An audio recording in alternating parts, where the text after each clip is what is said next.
ده روز آخر رمضان را پیامبر صلی الله علیه و سلم چطور سپری میکرد؟ به نام خداوندی بخشنده و مهربان. برادر و خواهر مؤمنم، پس بیایید ببینیم که پیامبر صلی الله علیه و سلم دهه آخر را چگونه سپری میکردند تا که ما نیز از آن بزرگوار پیروی کنیم و فرصت‌های از دست داده خود را در این روزهای واپسین دوباره به دست آوریم.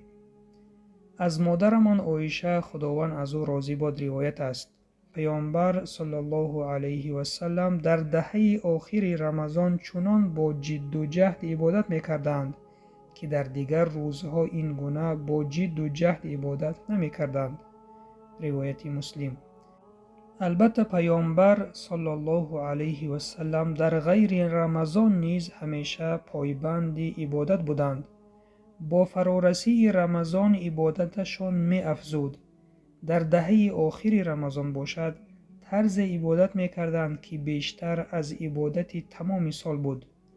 تمام شبهای آخر رمضان را با عبادت شب زنده‌داری می کردند و حتی اهل خانواده خود را امر می کردند که بیدار شوند و شبهای دهه آخر را با عبادت سپری کنند. در جای دیگر حضرت عایشه خداوند از او راضی باد می گویند: هرگاه که دهه آخر رمضان فرا می رسید، پیامبر صلی الله علیه و سلم شبها را با عبادت زنده می داشتند. اهل خانواده خود را برای عبادت بیدار می کردند و حتی در این 10 روز آخر خود را از جماع کردن دور نگه می داشتند. روایت بخاری و مسلم.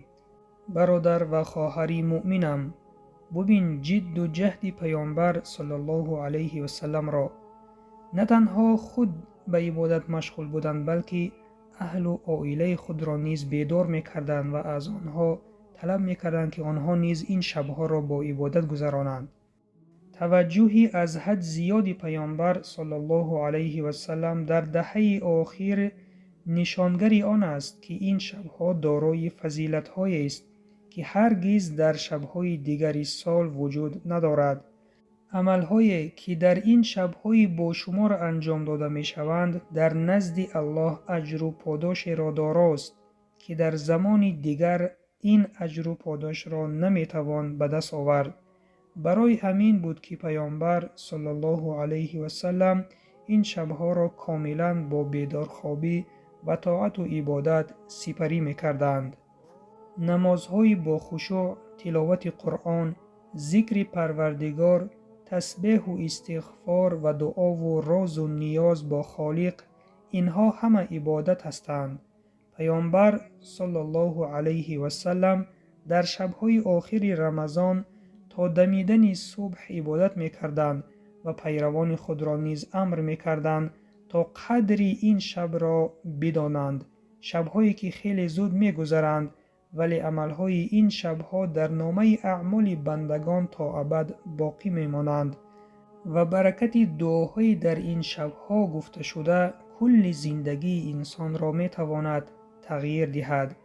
برادر و خواهر مؤمنم، یکی از فضیلت بزرگی این شب‌ها در آن است که شب قدر در داخل این شب‌های آخر است، علل خصوص در شب‌های طاقش.